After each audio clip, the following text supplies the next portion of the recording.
안녕하세요. 생각하기 사색하기 좋아하는 네이튼입니다. 이번 영상에서는 결혼에 대해 얘기를 해볼게요. 결혼 통계를 보면 결혼율이 2010년을 기점으로 현재까지 계속 꾸준히 줄어들고 있는 추세로 나와요. 그러면서 작년에는 결혼율이 역대 최저치를 찍었단 말이에요. 출산율도 마찬가지로 2010년을 기점으로 꾸준히 낮아지더니 2018년에는 역대 최저 출산율을 기록했단 말이에요.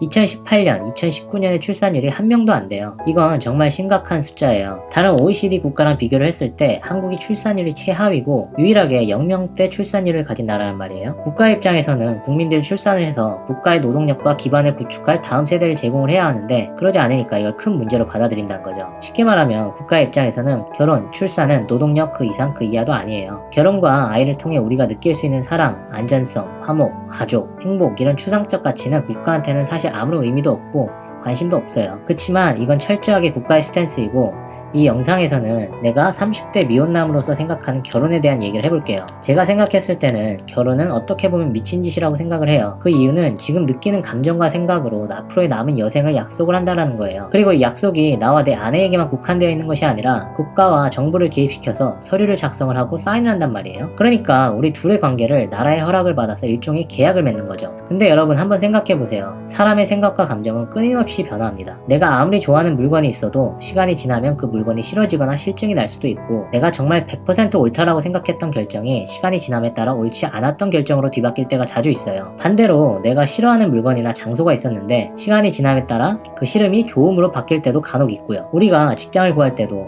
정말 구글 같은 꿈의 직장에 들어가서 처음에는 꿈의 직장에 들어왔다라고 생각을 할 수도 있겠지만 그 안에서 예상치 못했던 부당함이나 동료들과의 불협화음으로 인해서 또 그 직장에 대해 생각이 바뀔 수가 있단 말이에요. 그리고 아무리 화가 나는 감정도 시간이 지나면 수그러들고 잊혀지잖아요. 즉 제가 하고 싶은 말은 결혼이라는 것 자체가 사랑과 정이라는 현재의 감정으로 미래의 감정까지 보장하는 건데 어떻게 사람이 나의 미래의 감정과 생각이 어떨지 확신할 수가 있겠어요. 물론 현재 내가 느끼는 사랑의 감정이 굉장히 강하기 때문에 확신이 들 수는 있지만 이건 감정에 이끌린 나의 마음이지 논리적인 관점에서 보면 이건 굉장히 미성숙한 생각이란 말이에요. 그래서 저는 결혼이라는 제도 자체에 대해서는 굉장히 회의적이에요. 또 요즘에 보면 이혼을 참 많이 하잖아요. 이혼율만 봐도 거의 절반 가까이 된다는데 그럼 이 지금 결혼하는 사람들의 절반은 언젠가는 이혼을 한다라는 거잖아요. 이 수치가 누구에게는 커 보일 수도 있고 작아 보일 수도 있고 또 나는 이혼을 안 하는 그 50%의 케이스에 들 거라는 확신을 주는 수치일 수도 있겠죠. 그런데 예를 들어서 만약에 여러분이 스카이다이빙을 했을 때 낙하산이 펴질 확률이 50%라고 한다면 과연 그 스카이다이빙을 하실 건가요? 분명 같은 50%인데 왜 망설이시죠? 그건 여러분이 스카이다이빙은 생명과 직결되기 때문에 당연 그거 하지 말아야 한다라고 하시겠지만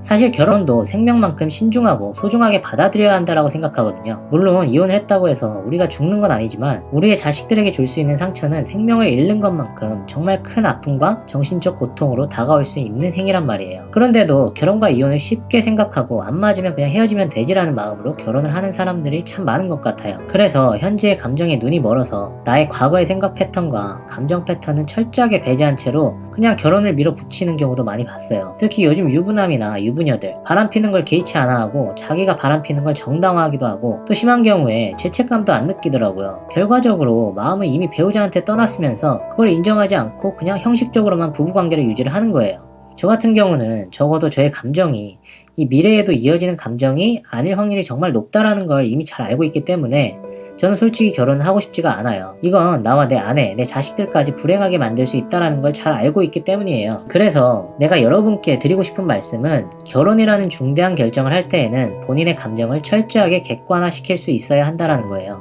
여기서 말하는 객관화는 자기가 과거에 사랑을 하거나 누구를 좋아할 때 그리고 또 연애를 할 때 자신의 감정이 어떤 패턴으로 시작이 되고 진행되고 끝났는지를 잘 살펴봐야 한다는 거예요. 만약에 본인이 뜨겁게 사랑하고 뜨겁게 식는 사랑을 자주 했다면 지금 현재 본인이 정말 이 사람과 결혼하고 싶다라고 드는 그 강한 마음을 한번 의심해 볼 필요가 있어요.